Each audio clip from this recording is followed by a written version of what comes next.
Okay. I think I got this down now.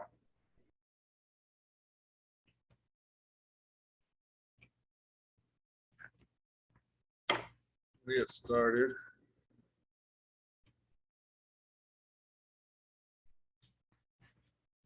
Okay. We're going to talk today about healthcare disparities and discrimination in the workplace.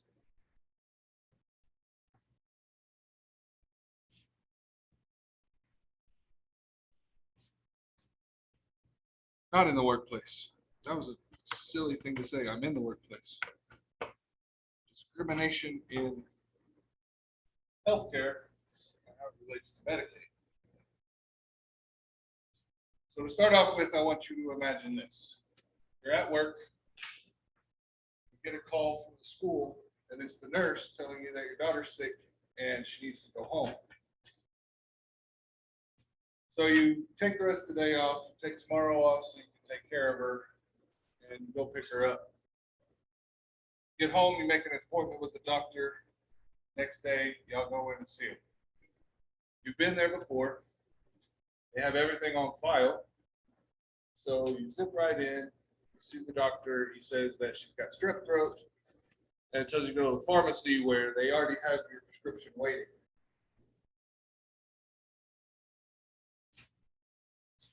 A few days later, everything's back to normal, she feels better, you're back to work. That's the way it should be, right? Going to the doctor shouldn't be that big of a deal. Well, if your experience with healthcare sounds anything like this, you probably have private insurance. But for some people, this vision just isn't a reality. Here's a story that I got from my neighbor a while back. She's 34. She just moved in about 3 months ago. Single mother. She's got 2 kids. Working at one of the Family Dollar stores. She's looking for something else, but that's where she's at right now. She said she was at work when her manager comes and says that she's got a phone call. He said he looked pretty annoyed. So she gets on the phone and it's the school and they tell her that she needs to come get her daughter. And she hangs up and tells him what's going on.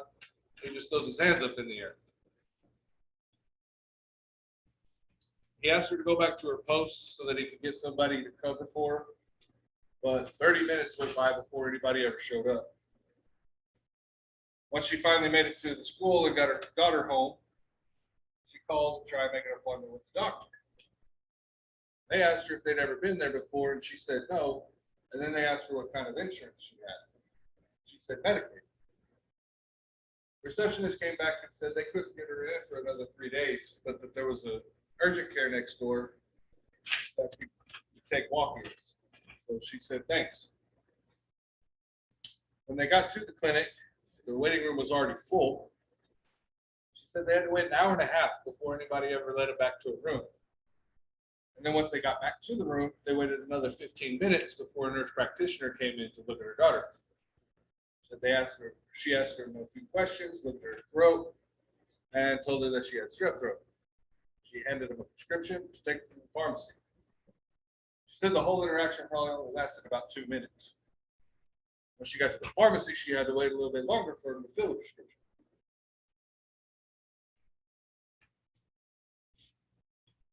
She had to call in to work for the next 2 days, so her check for that week was already a little bit low. And a couple of weeks later, she got a bill from the doctor. Now, it wasn't much, it was only the copay. But she wasn't expecting it either. She thought Medicaid had already taken care of everything. So clearly, my neighbor didn't have the same experience as the rest of us. She's not alone.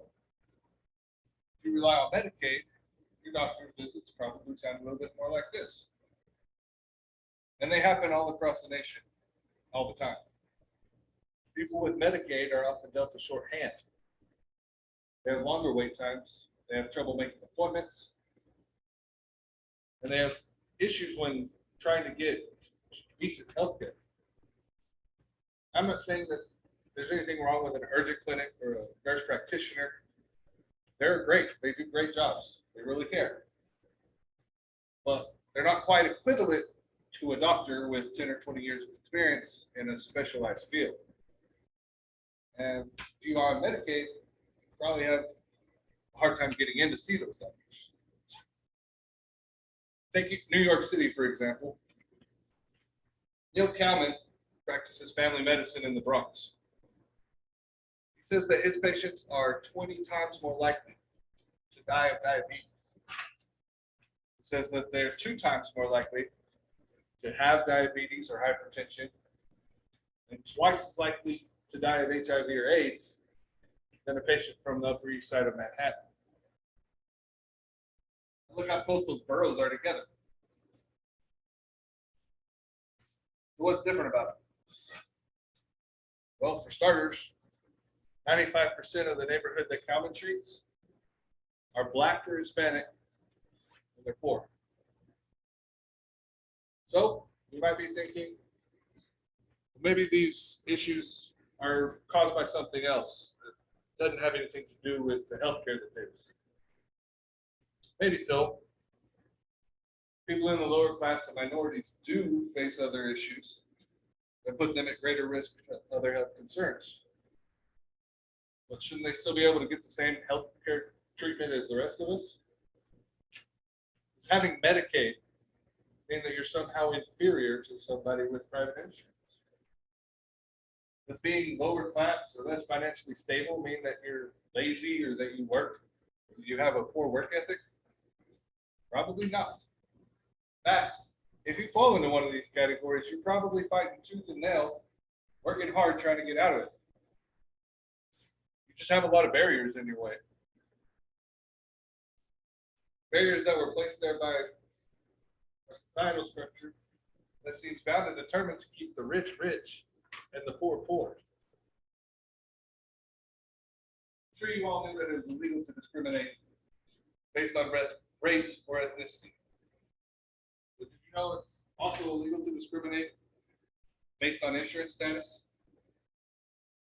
Yet consumers of medical care still experience these discriminations every day.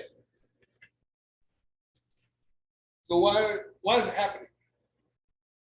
Despite what you might think, Kalman claims that it isn't about money. He says that in most cases, Medicaid actually pays more than private insurance companies, pays to the provider. So the problem is that we don't see these inequalities as discrimination. I mean, my neighbor still went to a clinic, she was seen by a professional, and she was treated, right? But was it equal treatment? Anybody ever heard of Plessy versus Ferguson? Supreme Court case way back in the day that said that separate and equal was okay. It's okay to have separate facilities for Black and white people as long as they were equal. Remember how well that worked out? Nothing was ever really equal, was it? Well, it's kind of what's going on in the healthcare industry. Except nobody's really talking about it. That's a little bit of an exaggeration. And those are a few years older, but it's not far off. In most cases, a hospital has 2 clinics that sit side by side. Lovely illustration that I drew myself. One side, you have the faculty practice. This is where an experienced doctor will set up a private business and use the hospital's facilities to do so. And they cater to patients with private insurance. If your vision looked like the first one I mentioned, that's probably where you go. The other side is the hospital clinic. And it's usually staffed with medical students and residents, nurse practitioners. None of that's a bad thing. Those people have to learn. I'm grateful for it. But what it means is that the person you see this week probably isn't the same person that you'll see next week. A doctor isn't able to establish a history with his patients. And that's a pretty big deal when it comes to deciding what kind of treatment. These clinics are where people with Medicaid get sent. And I say get sent because most people don't go there by choice. It's just the only place that'll take them. If you're like my neighbor, that's where you go. Since wealth and class have these implied barriers, geographic barriers, it means that people who rely on Medicaid are often concentrated in certain areas, like the Bronx. That higher percentage of Medicaid patients leads to longer wait times, leads to not being able to make an appointment. All those things we talked about earlier. And again, don't get me wrong, there's nothing wrong with a hospital clinic, nothing wrong with using med students, residents. What is wrong is overloading those places with Medicaid patients because nobody else will take them. So why don't Medicaid patients just go somewhere else? Turns out it's not that simple. In areas like the Bronx, there aren't a lot of options to choose from. Most of the high-end facilities are in other boroughs. Sometimes traveling to them isn't really an option. But let's say that you live in the Bronx, you have Medicaid, and you want to go to a private practice in Manhattan. Your chances, pretty slim. Researchers at Tulane University have found that when trying to make an appointment at different clinics and practices, people with Medicaid are systematically weeded out or sent elsewhere for their appointments. They're 27% less likely to be offered an appointment. When being denied an appointment, the most often excuse is that the doctor isn't seeing new patients. But that same doctor offered an appointment to somebody with private insurance just a little bit earlier.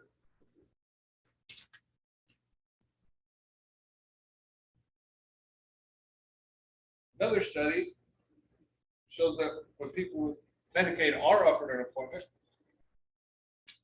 they're often far in advance, weeks, sometimes months.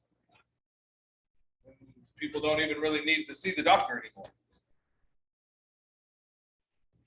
And once they finally do make it to a doctor, they have to wait longer. But not every hospital works this way. A lot of them are integrated based on insurance. They don't discriminate.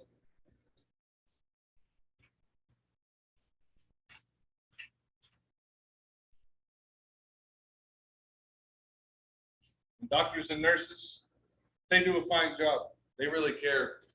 They're working hard to give everybody good treatment. So I don't want you to think any of this is because of them. I'm not blaming them. What I want to do is raise awareness, start a discussion. Without talking about it, without acknowledging it, it will never change.